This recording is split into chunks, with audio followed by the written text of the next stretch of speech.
Beautiful shores of Lake Geneva and Volkswagen's new small car, the Lupo. Why do they need a small car? After all, they've got the Polo. Well, the answer is over the years, Polo has grown into one of the biggest super minis. It's almost the same length and weight as the original Mark I Golf. So Volkswagen say there's room for a new small car contender.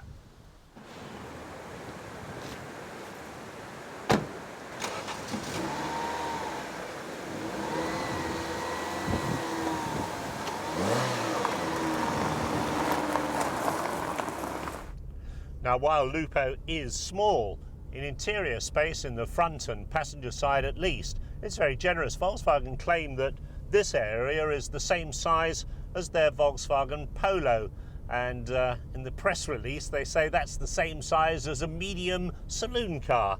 Not quite sure about that statement, and there isn't an awful lot of elbow room on my side, that's for sure. But very generous headroom and lots of leg and hip room, certainly in this car.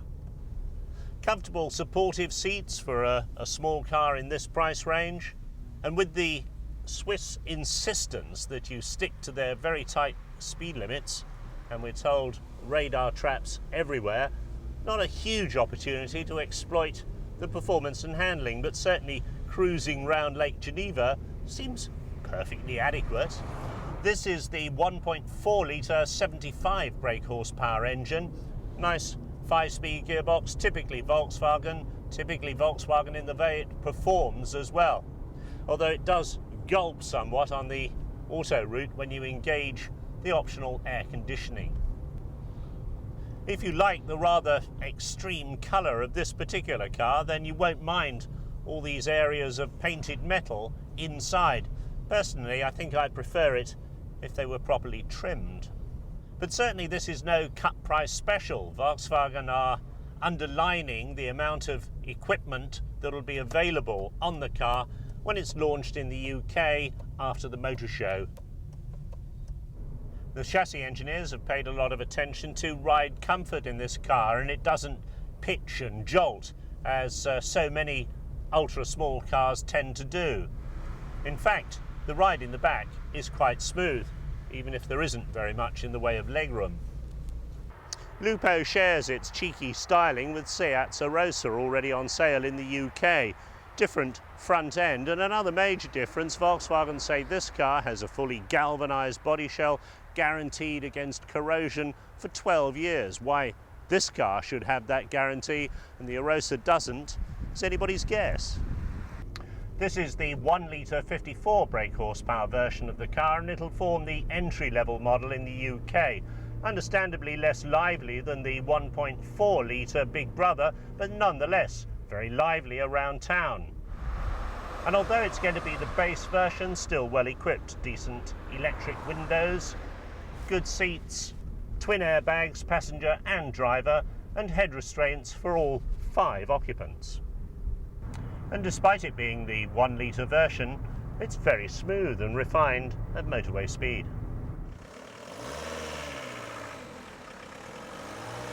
Now, I know Jeremy Clarkson always rubbishes diesels, but in this particular installation, you have to say it makes an awful lot of sense. 70 miles an hour on the autoroute, and the diesel version of Lupo is definitely not as smooth and quiet as either the 1 litre or the 1.4. Nevertheless, it's got a maximum speed of 97 miles an hour, so it's not short on performance, and it's capable of delivering in this lightweight body 78 miles to the gallon. So that puts the petrol cars firmly in their place. As you'd expect for a small light car with a wheel virtually at each corner and generous tyre size, handling is agile and nippy, power steering is light and responsive, and very easy to place the car on the road. And it's also an exceptionally easy car to drive. A lot of people are going to learn in a Lupo.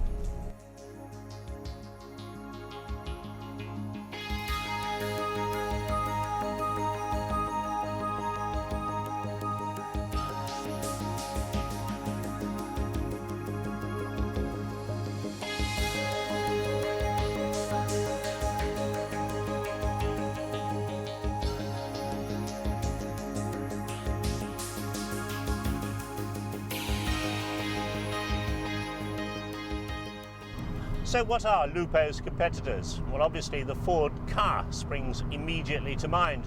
Renault didn't bring the Twingo into the UK market, which I think was a mistake.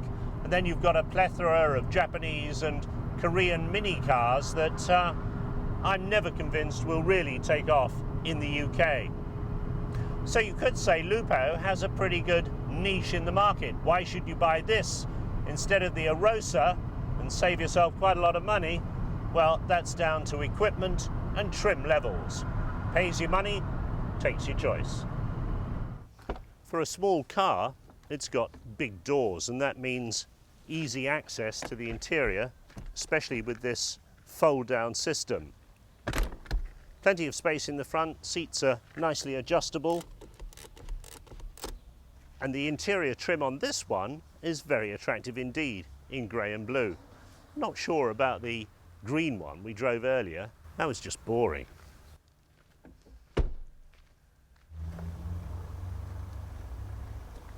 How can Lupo fail? It's well built, well equipped, and the price, certainly on paper, seems to be right. It's fitted with well-proven Volkswagen components, the colours are bright, the interiors are nice. So, it's going to sell. And the fleet people say even if there's a recession, then the fleet market could well downsize into vehicles like this. Volkswagen appear to have it all ways.